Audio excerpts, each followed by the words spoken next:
नमस्ते जी। फ्रेश दाना ले लो चिड़िया ब्रांड। आज से मैं बिजनेस वुमन गुड़ी। हाँ जी। अरे भाई, एक दाना खरीद लो ना, फ्री में एक और मिलेगा। चकाचक क्वालिटी, सीधा खेत से बिल, मतलब हिल। अरे कुछ भी। ओए इंसान जी, हंस क्यों रहे हो?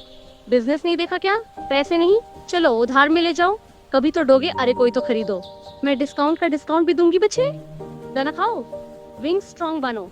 अरे ये कैसा मार्केट है, कस्टमर जीरो। चलो, मेरा बिजनेस प्लान फ्लॉप लग रहा है। गुड्डी को इग्नोर मत करो, मैं क्यूट भी हूँ।